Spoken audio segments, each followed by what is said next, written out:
नमस्कार दोस्तों, आज हम आपको महिषासुर की कहानी सुनाने जा रहे हैं। ये कहानी धर्म, शक्ति और साहस की है।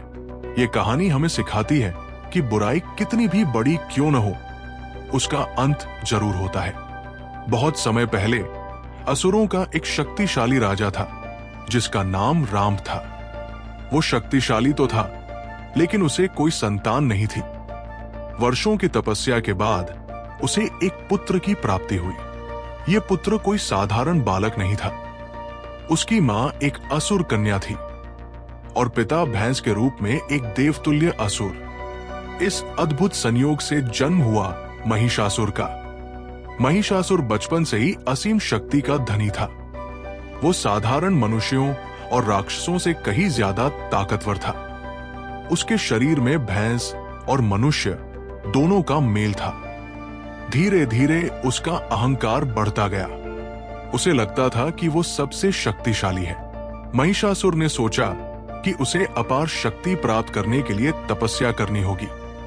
वो घने जंगल में चला गया और वर्षों तक ब्रह्मा जी की कठोर तपस्या की।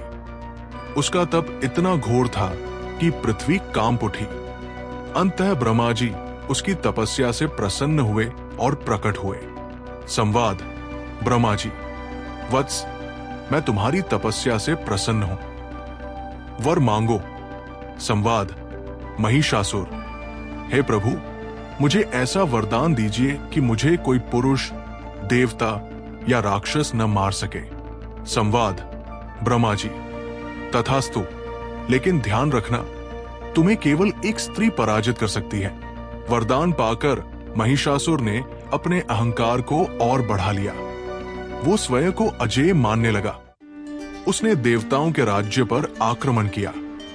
उसने इंद्र को पराजित कर स्वर्ग पर कब्जा कर लिया। देवता अपने सिंहासन छोड़कर भागने पर मजबूर हो गए।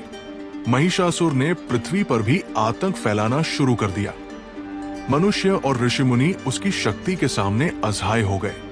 देवता ब्रह्मा, विष्णु और महेश के पास पहुंचे और महिषासुर के आतंक की कहानी सुनाई। तीनों देवताओं ने अपनी शक्तियों का संयोग किया। उनकी ऊर्जा से एक अद्वितीय शक्ति का जन्म हुआ। इस दिव्य शक्ति का नाम था देवी दुर्गा।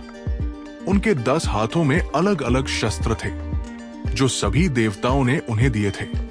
उनके चेहरे पर दिव्यता और तेज झलक रहा था।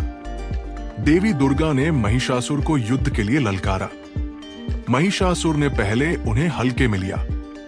उसने सोचा कि एक स्त्री भला उसे कैसे हराएगी, लेकिन जब युद्ध शुरू हुआ तो उसकी धारणा टूट गई। महिषासुर ने अपनी मायावी शक्तियों का उपयोग किया। उसने कभी शेर, कभी हाथी और कभी भैंस का रूप लिया, लेकिन देवी दुर्गा ने हर बार उसे पराजित किया। युद्ध 9 दिनों तक चला। देवी दुर्गा ने अपनी रणनीति और साहस से महिषासुर की हर चाल को विफल कर दिया।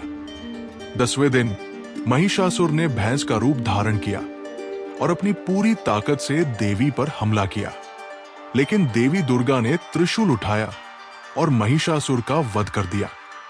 ये दिन विजयदशमी के रूप में मनाया जाता है। ये दिन सत्य और धर्म की जीत का प्रतीक है। महिषासुर की कथा हमें सिखाती है कि अहंकार और अधर्म का अंत निश्चित है। ये हमें ये भी सिखाती है कि स्त्री शक्ति को कभी कम नहीं आंकना चाहिए। जय माता दी।